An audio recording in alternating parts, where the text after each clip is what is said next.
In this video, we're going to do a comparison with some of the basic tools that we use as producers, engineers, and composers.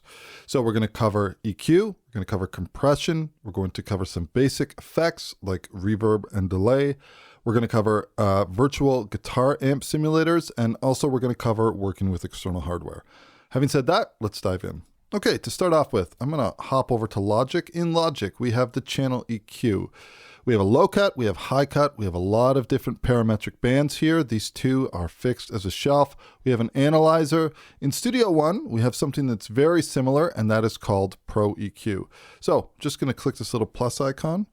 I'm going to type in Pro. The first option that comes available is Pro EQ. All right, so this is very similar to the channel EQ within Logic. We have a low cut, which we can dial in. Any one of these parameters, we can just click, hold, and drag to adjust these, and also our scroll wheel will adjust the Q. Now, these are color-coded by default, and the top band and the low band, so LF and HF, we can choose between peaking mode or a shelf mode. So depending on what type of shape you need or what type of shape you want to use for your high and low end, this has got you covered. This also has a feature which is auto, and it's automatic gain compensation. So if I was to boost something a lot over here in this particular frequency band, then the gain compensation is going to kick in. So you're going to hopefully be hearing things at an equal volume, and hopefully this will allow you to make better EQ decisions. So in addition to the low cut and high cut, of course, we can choose different shapes, different filter slopes. We also have something that's a little bit different in Logic. We have a linear phase low cut, and we can choose between 3 different frequencies over here, and also soft mode on or off. We have different ways that we can view things in terms of third octave. We can view an FFT curve. We can view a waterfall. We can set this to none. And then we have a high quality mode and kind of like an economy mode, which, to be quite honest with you, in 2021, I'm not sure why we have this, but regardless, I believe that this just adds like maybe 1 millisecond of latency or something like that. So just something to take into consideration if you're using this and you're monitoring through this while you're tracking. Next up, let's hop back over to Logic. In Logic, we have these vintage EQ styles, and we have the compressor over here. Let's take a quick look at these. So we have a Neve-inspired EQ, we have an API-inspired EQ, and we have a Pultec-inspired EQ. So in addition to that, if we take a look at the compressor, we have these different modes: Platinum Digital, Studio VCA. This looks very much like a Focusrite style compressor to me. Studio FET, just judging by the knobs and the general vibe of this, I'd be willing to say an 1176, Classic VCA, Vintage VCA, Vintage FET, so more of like a vintage 1176, maybe an 1178, Vintage Opto, probably like an LA2A style compressor. So in Logic, you have the compressor that has these 7 different modes, and then you have these different EQs that you can use if you want to go for that vintage style. In Studio One, it's a little bit different, but we still have a lot of choices. So let's hop over to the congas track over here. I'm going to pull up the FAT channel. So let's just type in FAT, and here we have the FAT channel. Now the FAT channel it's kind of similar in a way to the way that the Logic compressor works, in that you have these different modules that are available. And based upon whether you've bought a perpetual license of Studio One, in which case you will get the standard compressor, you will also get the LA2A style compressor, or optical style compressor, tube compressor as they call it, or the FET comp. Now, any one of these, you can pretty much see what different compressor hardware they were modeled off. But if you're subscribing to Persona Sphere, then we actually have a lot of different options. So we have a brick comp. This is an SSL style compressor. We have a Neve style compressor, kind of like the compressor circuit from a 33609. We have the Comp 160. This is a DBX 160 style compressor. Everest C100. This would be an emulation of, what's the name? Summit Audio, their TLA 100. This is my favorite compressor to use when working, especially with things like vocals or really anything. And I tend to actually put this on my inputs a lot of the time if I'm not working with my hardware beside me and I'm working in the box. I will often use this either monitoring through it or actually putting it on the inputs. From there, we have a Fairchild style compressor. And last but not least, we've got the RC500, which is actually modeled off of the RC500 channel strip. And then we have the tube, which is modeled after a tube tech. And last but not least, we have the VT1, which you can't see in my rack here, but it is modeled after the ADL 700. So all these different models that we can choose from, all within one plugin. Another thing with this plugin is that you can view it in stack mode, or you can view it in kind of an individual module mode where we have access to the limiter, the EQ, the compressor, and the high pass filter and gate section. I generally like to leave this open so I can see all the different modules at the same time. So let's swap this back to this one over here. And now let's continue to the EQ section. Okay, so in addition to having the Pro EQ, which like I said is incredibly useful, and it is my main utility EQ plugin. So if I'm working with a virtual instrument and I need to just do some shaping, maybe a low cut and a high cut, and maybe pulling out a little bit of a certain frequency, that's the plugin that I use. But anytime you need to do something where maybe you want some more character-driven equalizers, we have some additional options. So standard, this is a standard EQ. And one quick note about this is that notice in the high pass filter / gate section over here, we have a high pass filter that regardless of which EQ module we're using, this high pass filter becomes active. We also have a gate section that can be changed between gate and expander. This is something that can be useful for a lot of different purposes. I generally would never track through this or print or render through this, but it's definitely something that can be used for snares, toms, kick drums, things like that. Okay, next up, let's continue on with our equalizers. In addition to the standard EQ, which is basically modeled off of the PreSonus live consoles, we have a passive Pultec style EQ. We have a vintage Neve style EQ, and then we have an Alpine EQ, which is kind of like an API style EQ. We have a Baxendal EQ. This one gets a lot of use for me on my master channel. We have the EQ section that's coming from the RC500, which again, sitting right here in my rack, I actually have two of these. One of them I'm speaking through right now. It's hardwired to my voiceover channel. And then we have Solar 69, which would be a Helios. We have the Tube EQ, which is a Tube Tech style EQ. We have the VT1 EQ, which again is modeled after the PreSonus ADL 700 channel strip hardware. And last but not least, we have, let me just click this again. We have another vintage 3-band EQ. So there are plenty of choices here. And like I said, if you are subscribing to PreSonus Sphere, and you're a Sphere member, then you're basically getting everything that PreSonus makes. So you're going to have access to all these different vintage models. So we have transparent EQ, it's going to be Pro EQ, and anything that's character driven with respect to EQ or compression, we turn to the FAT channel with these different modules that are available. But like I said, even if you're just purchasing a perpetual license right out of the gate, you're going to get a standard EQ, you're going to get the LA2A emulation and the 1176 style emulation. And all of these as well, one thing to point out is you have the key filter, so you can choose to omit certain frequencies from triggering the compression detection circuit.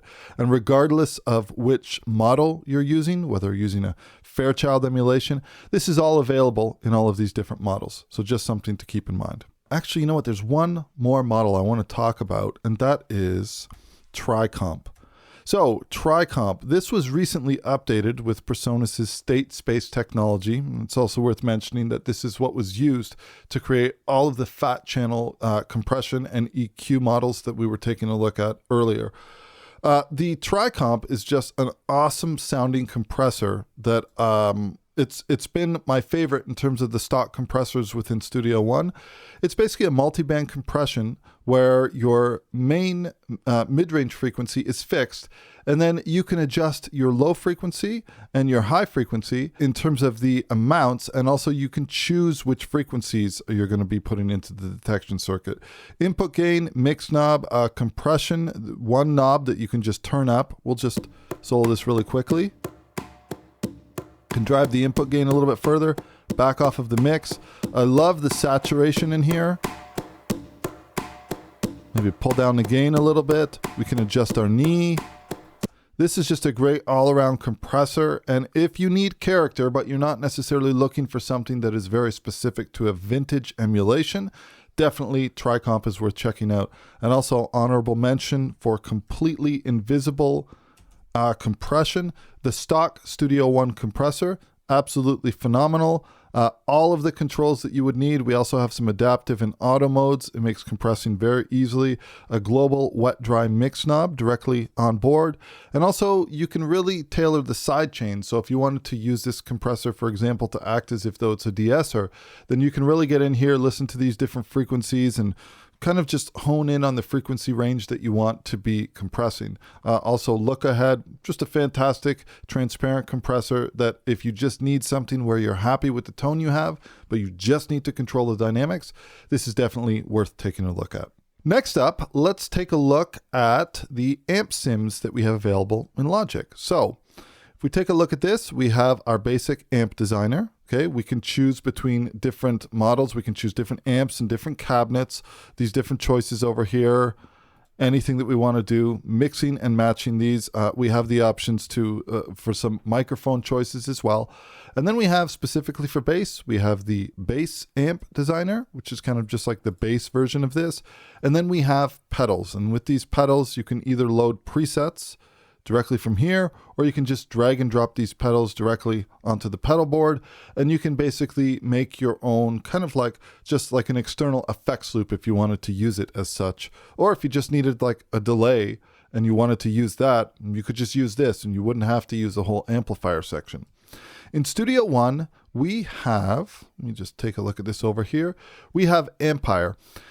And Ampire is basically Studio One's built-in virtual amp sim. Now we have the choice to choose between these different cabinets and different amps, and you have all these different choices, and PreSonus has just recently redone these at the end of version 4 and the very beginning of version 5's life cycle.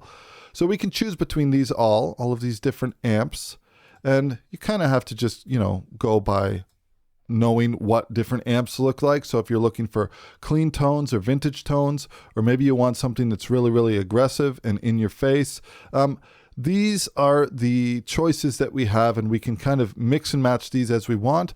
We also have some options for microphone blending. So I can see here I have a Dynamic 57. This would be like a Royer 121. These are linked by default in that as we turn them up or down, we can kind of offset the blend that we have.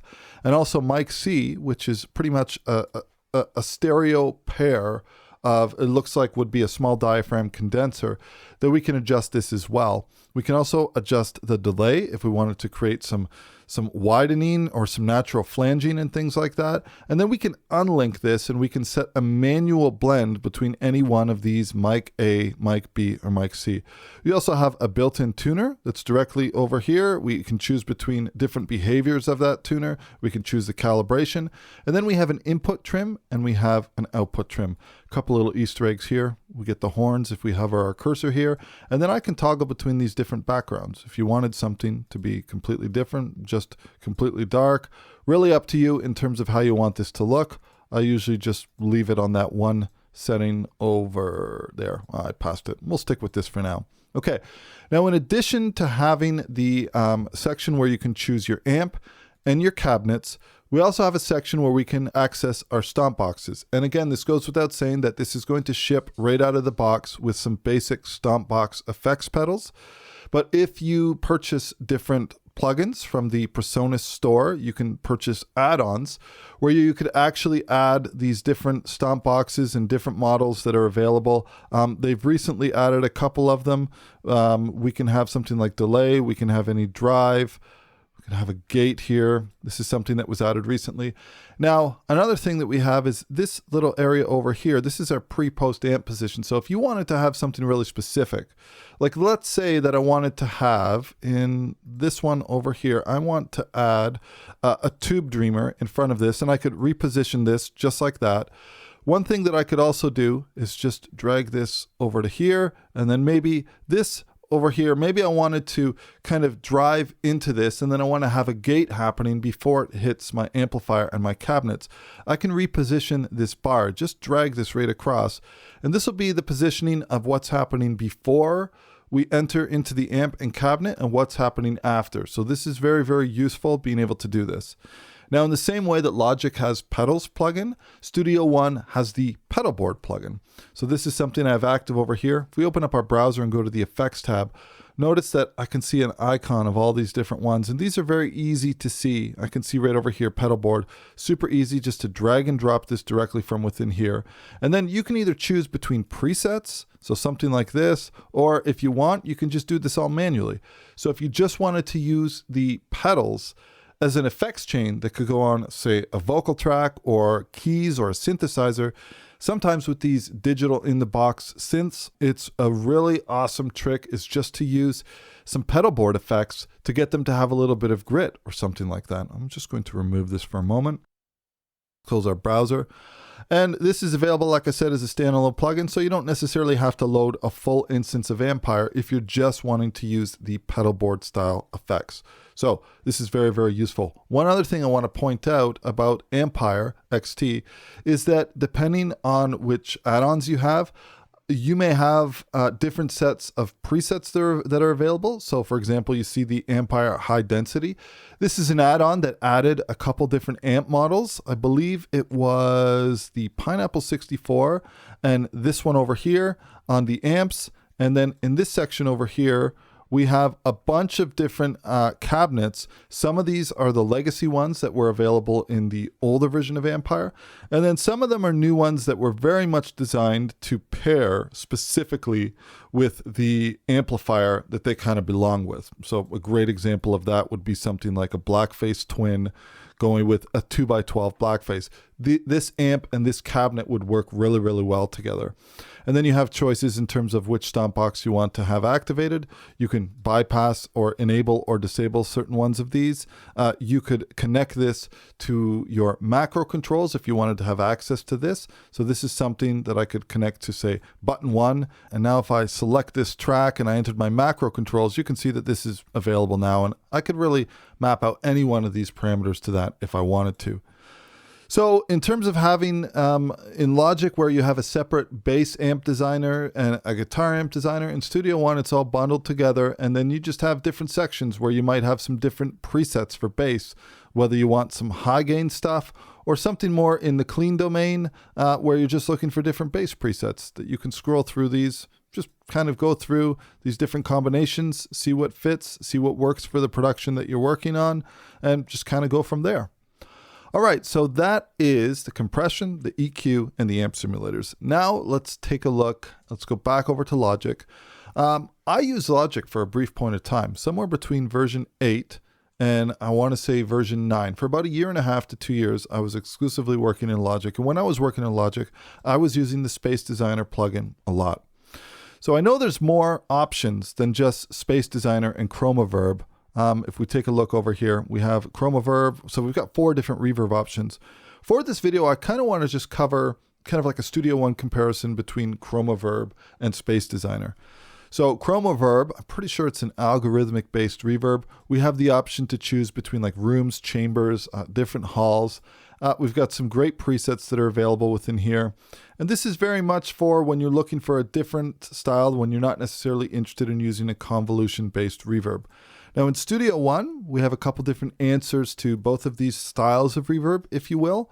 So let's just highlight all of these tracks. I'm going to open up the browser, and then if I go, there's different ways that we can see these. And if I wanted to see, for example, the thumbnails, all we have to do is just click this little icon. This will allow us to easily see it. But my 2 favorite reverbs when working in Studio One, stock reverbs that is first of all, if you're looking for something that is very much like Space Designer, we have Open Air. And if we click this over here, we can just quite simply drag and drop this right into the send slot, and it's automatically going to create the effects return and also the send on these individual tracks. And it also names it according to the plugin name. Now from here, when you get Studio One, it ships with a sound set that can be installed that has a lot of different options in terms of presets. Then you also have a couple different other options in terms of buying some additional stuff that's available in the Persona shop. So in my case, when I use this plugin, we have the Convology Vintage Digital Reverbs. These are great, the Vintage Plate Reverbs, and we have the Vintage Spring Reverbs. But in addition to that, you are going to basically get different folders that have different halls, different plates, and things like that. And all of them are categorized into things that kind of make sense with respect to reverb. That being said, if you're very much married to certain impulse responses that are available in Logic, Just like with Space Designer, we can just click and now we can simply navigate. In this case, I've gone to Macintosh, and then I've gone to Library, and then I've gone to Audio, and then I've gone to Impulse Responses in Apple. I could, for example, find some of my favorite sounds. So maybe we have medium spaces or large spaces, and let's go to plate reverbs. And in this case, let's say we have a nice plate or an R&B plate, any one of these. Maybe it's a vocal plate. If you like the impulse responses that ship with Logic, no problem. Just load one of these impulse responses up. And then we have things like pre-delay, the length, we can offset this, the gain, the mix level, we can either lock or unlock this. In the case that I'm using this on a send and return, I would quite simply lock this at 100%. We have some basic EQ settings if we wanted to warm this up or brighten it up.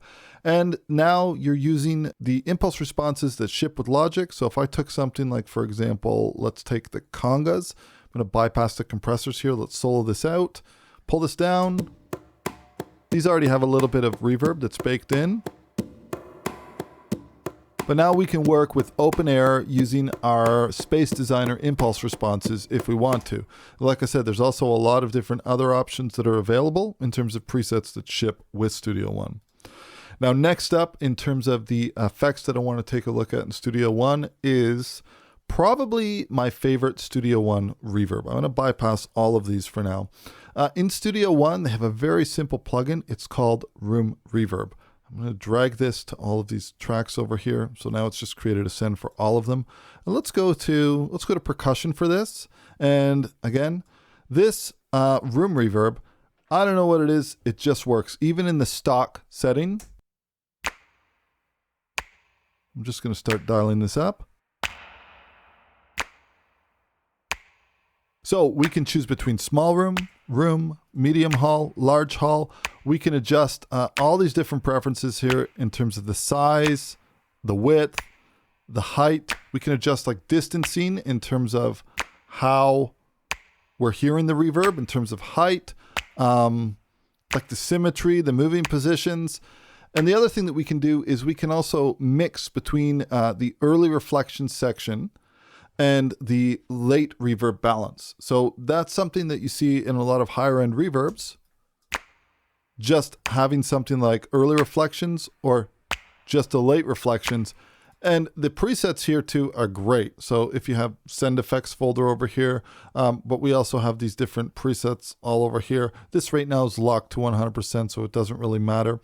Reflexivity, dampness, lots of different parameters to basically be able to tweak this. That being said, when I use room reverb, a lot of the time the default preset sounds great. And if it doesn't, I find it very easy to just hop in here and just choose something, just scroll through them, choose the very first one, and then just use these arrow keys to just start scrolling through, find something that you like. As long as this is locked off, if you're using it in a send and return, it's not going to change things too much as long as you're not sending too much out. Just an amazing sounding utility reverb that gets you a lot of different sounds. So ambience for me is always room reverb. Anytime I need something that's much more open and I want to capture or rather recreate that snapshot of an acoustic environment, then open air is the choice. Last but not least, let's take a look at Logic in terms of how it deals with working with external hardware. So for external hardware, I've got a gain plugin here, just in case maybe my signals are pretty loud. These are actually rendered stems that do have a little bit of effects in here. But if we play this percussion stem, okay, first of all, I'm going to turn this down a little bit as it's a little too loud. So let's go to like -5 or something like that. Okay. So in Logic, we have the I/O plugin. It is available as utility. It's in I/O. I'm choosing a stereo instance. The I/O plugin allows you to do simple things where we can basically adjust the level that we're sending to our gear. We can set the output. We can set the input. We can back off or trim the input level that we're receiving. We also have this latency detection ping. So if we're wanting to get sample accurate information in terms of making sure what returns back from our hardware is sample accurate with our DAW's timeline, single click is going to ping our hardware. It's going to return it and set a latency offset. And then of course we have a dry wet between 0 and 100%, format, stereo, midside. Okay, so that is working with external hardware in Logic. In Studio One, we have the pipeline plugin. And I got to be honest, as somebody who used to have a lot of hardware and then had zero hardware for ages, and I have recently started accumulating some hardware again and actually started to mix in a hybrid workflow, this is probably my absolute favorite plugin when it comes to Studio One. So I'm going to navigate to my favorites folder, which is at the very top. And as you can see over here, I've got Pipeline Mono, and then I have Pipeline Stereo. So let's take the same percussion track over here, and maybe I'm going to play it from the same spot as well. Okay, also I'm going to trim this back a bit.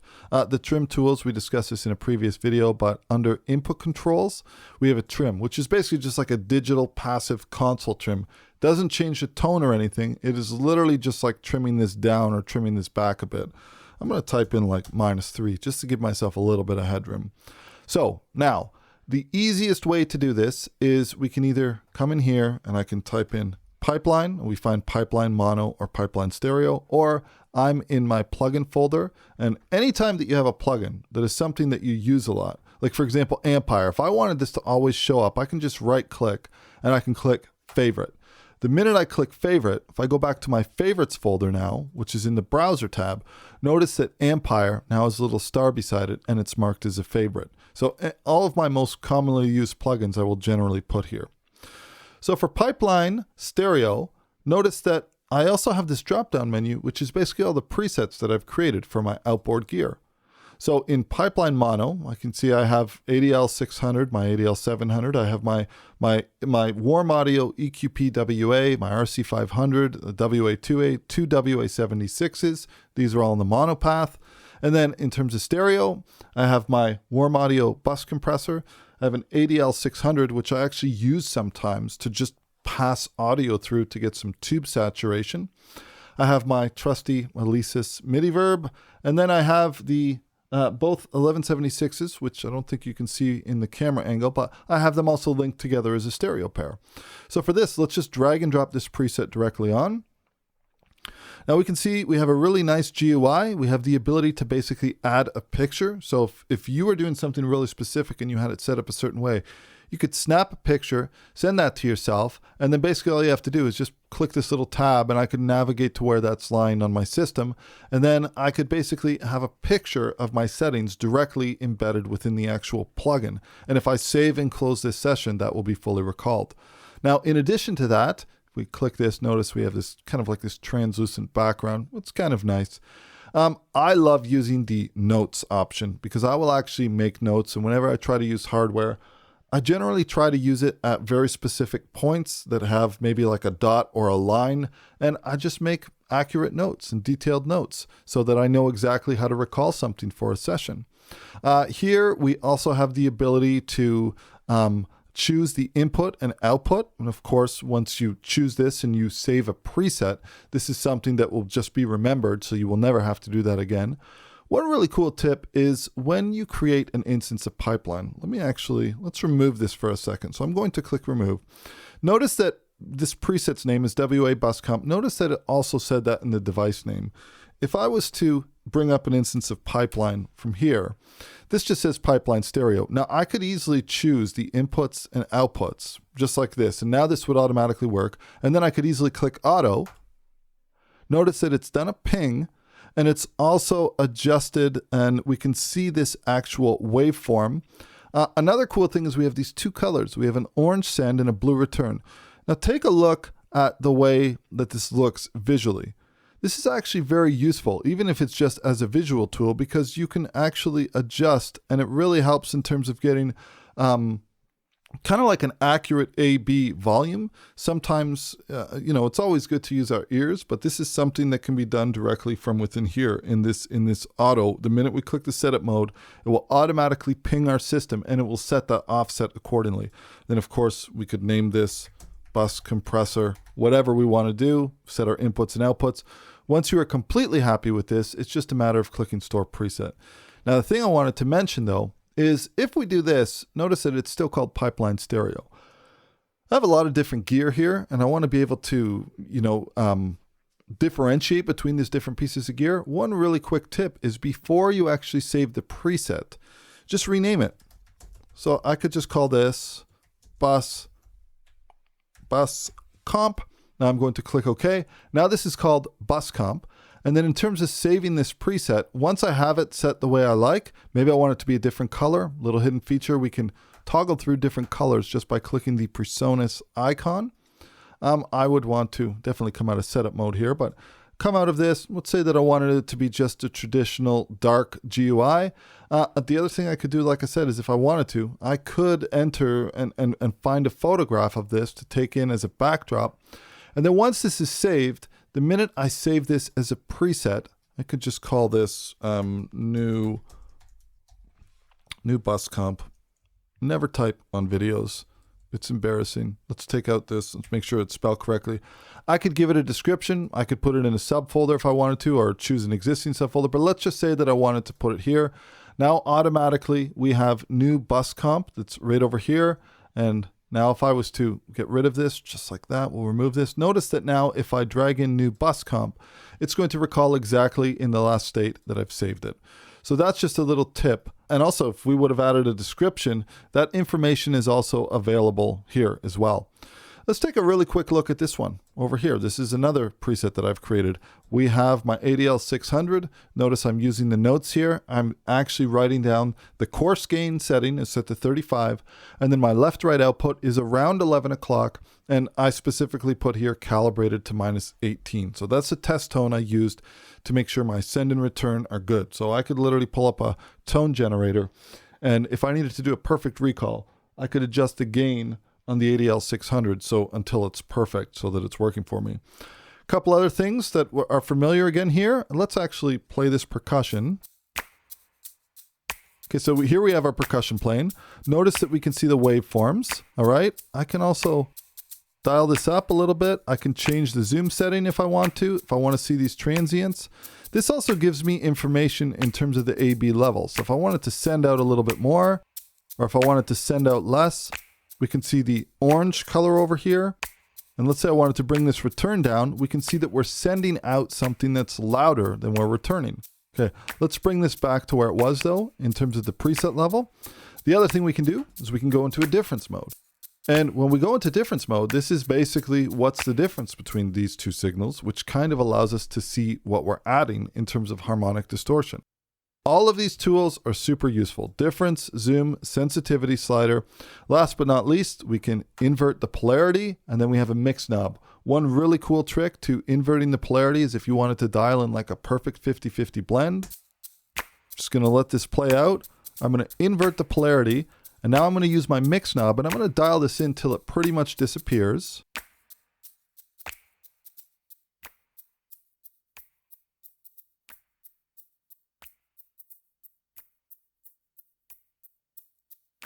Okay, so you can see as we move over 50.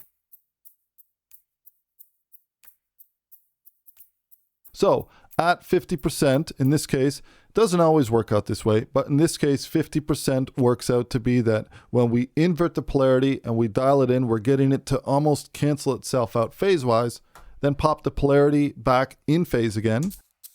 And now you have like a perfect 50-50 blend. Now, if I was to do the same thing with a different plugin, let's remove this. And I'm going to pull in my WA bus comp preset. And let's have a look at this one. I happen to know that I have some gain pushed into this. So if we did the same thing over here, and solo this out, I'm gonna just dial it in and tweak it.